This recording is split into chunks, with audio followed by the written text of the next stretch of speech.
The Crusaders' War Tactics, Lessons for Future Generations. Introduction. The Crusader campaigns from the late 11th to the 13th centuries offer a rich study in medieval warfare, blending religious zeal with evolving military tactics. Despite their ultimate failure to establish lasting control over the Holy Land, the Crusaders demonstrated innovative strategies in siege warfare, logistics, and battlefield tactics. These techniques influenced medieval and early modern military practices and provided lessons on leadership, adaptability, and the integration of diverse forces in a complex geopolitical context. This essay explores the key war tactics employed by the Crusaders, their successes and failures, and the lessons they imparted to future generations of military leaders. Chapter 1: The Foundation of Crusader Tactics. 1.1 The Influence of Feudal Warfare. The Crusaders were primarily drawn from feudal societies in Europe, where warfare was dominated by heavily armored knights, castle fortifications, and small-scale skirmishes. This background shaped their early approach to combat. Knights and heavy cavalry. The heavily armored knight on horseback was the centerpiece of Crusader forces, providing shock value on the battlefield. Feudal levies. Armies consisted of diverse contingents raised by nobles, creating challenges in coordination and discipline. Reliance on castles. The feudal emphasis on fortifications influenced the Crusaders' reliance on building and defending castles in the Holy Land. 1.2 The Challenges of a New Environment. The Crusaders quickly realized that the arid, unfamiliar terrain of the Levant demanded adaptations to their traditional tactics. Climate and geography. The hot, dry climate required changes in armor, supply lines, and mobility. Enemy tactics. Muslim armies, skilled in light cavalry and rapid maneuvers, posed a stark contrast to the slower, heavily armored Crusader forces. Chapter 2: Siege Warfare and Fortifications. 2.1 Crusader Successes in Siege Tactics. The Crusaders demonstrated remarkable ingenuity and determination during sieges, often employing a combination of traditional methods and ad hoc solutions. The Siege of Jerusalem, 1099, the Crusaders constructed siege towers and scaling ladders to overcome Jerusalem's formidable walls. Their ability to adapt to limited resources exemplified their ingenuity. The Siege of Antioch, 1097 to 1098, after a protracted siege, the Crusaders used espionage and local alliances to secure entry into the city, highlighting their strategic use of diplomacy alongside military action. 2.2 Castle Building and Defense. The Crusaders transformed the landscape of the Holy Land by constructing massive fortifications to secure their hold on territory. Notable castles. Structures like Croix de Chevaliers and the Fortress of Acre became symbols of Crusader strength. These castles employed advanced design features such as concentric walls, strategic positioning, and water supply systems. Defensive tactics. Castles served as bases for launching raids and provided refuge during enemy counterattacks. They allowed small Crusader forces to hold large territories. 2.3 Lessons for Future Generations. Preparation and Engineering. The Crusaders' use of engineering in siege warfare emphasized the importance of preparation and adaptability in prolonged campaigns. Fortifications as strategic assets. The construction of robust defensive structures influenced castle-building practices across Europe, setting a standard for medieval fortifications. Chapter 3: Adaptation to Muslim Tactics. 3.1 Challenges faced by the Crusaders. Muslim forces, particularly those led by leaders like Saladin, employed tactics that exposed the vulnerabilities of traditional European warfare. Hit-and-run tactics. Light cavalry units excelled in ambushes and quick attacks, avoiding direct confrontations with heavily armored Crusader forces. Control of resources. Muslim armies disrupted Crusader supply lines, leveraging their superior knowledge of the terrain. 3.2 Crusader Countermeasures. The Crusaders adapted to these challenges by adopting elements of their opponent's tactics. Improved mobility. Crusader forces began to use lighter armor and more flexible formations to match the speed of Muslim cavalry. Logistical innovations. Learning from their adversaries, the Crusaders improved their supply chains, often establishing depots and alliances with local powers. Incorporation of mercenaries. The Crusaders increasingly relied on local mercenaries, including Turcopoles, Christianized local troops, who provided knowledge of the terrain and combat style. 3.3 Lessons for future generations. Adaptability. The Crusaders' willingness to learn from their enemies underscores the importance of adaptability in warfare. Logistics as a key to success. Effective supply lines and resource management became essential components of military strategy, influencing later European campaigns. Chapter 4. Naval Warfare and Mediterranean Strategy. 4.1 The role of maritime power. Control of the Mediterranean was critical for Crusader operations, enabling the transport of troops, supplies, and reinforcements. Italian maritime republics. Venice, Genoa, and Pisa played vital roles in supporting the Crusades, providing fleets and logistical support. Naval sieges. The Crusaders used naval blockades to isolate key coastal cities like Acre and Tyre, showcasing the strategic value of controlling sea routes. 4.2 Lessons from naval engagements. Integration of naval and land forces.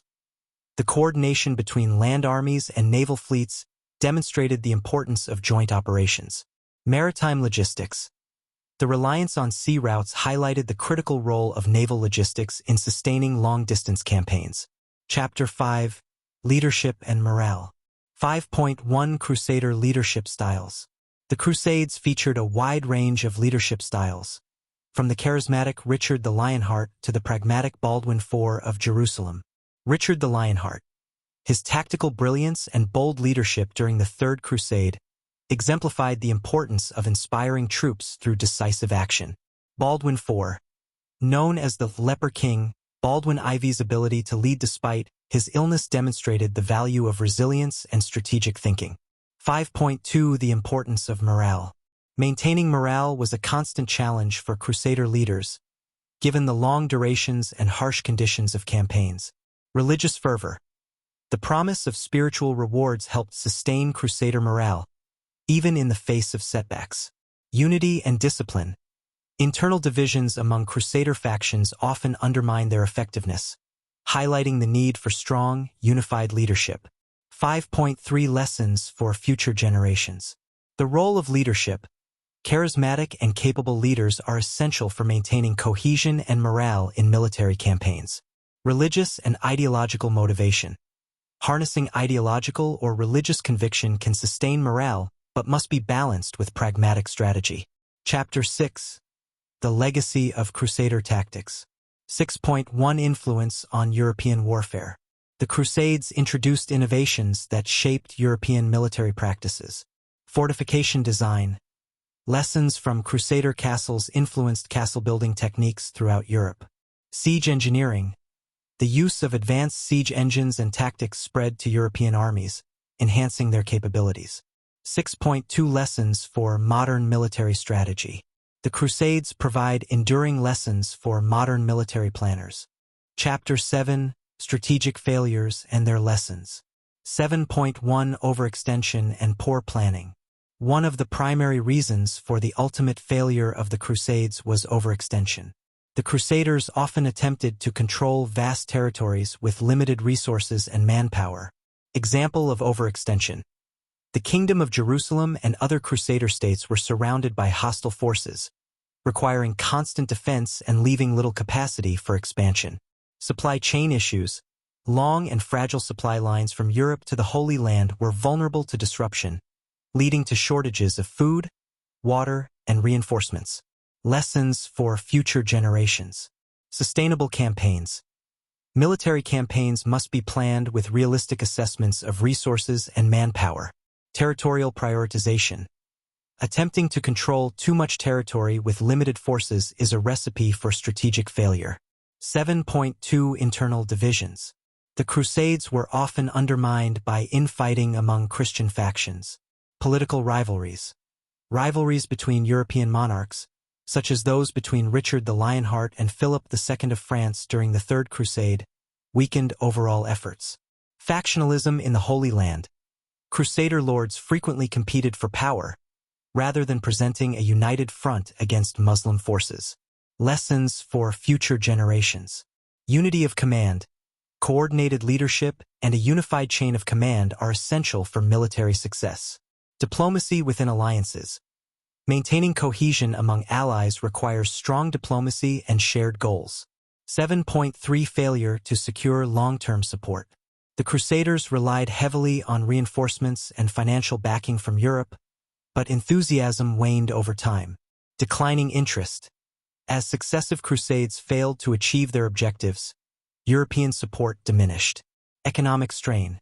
The costs of financing the Crusades placed heavy burdens on European kingdoms, reducing their willingness to commit resources.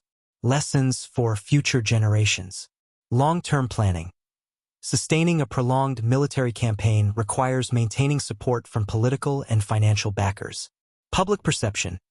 Effective communication of the campaign's importance can help sustain morale and support. Chapter 8 Key Innovations and Their Legacy. 8.1 Siege Technologies. The Crusaders developed and refined siege technologies during their campaigns. Innovative siege engines. Devices like trebuchets, battering rams, and siege towers became staples of medieval warfare. Combined assaults. The use of siege equipment alongside tunneling and psychological warfare demonstrated a holistic approach to breaking fortified defenses. 8.2 Naval Warfare. The reliance on maritime transport and naval blockades during the Crusades left a significant legacy. Maritime logistics. The experience gained by the Italian maritime republics influenced naval practices in subsequent centuries. Shipbuilding advances. The need to transport large numbers of troops and supplies led to improvements in ship design and navigation. 8.3 Cross-cultural military exchange.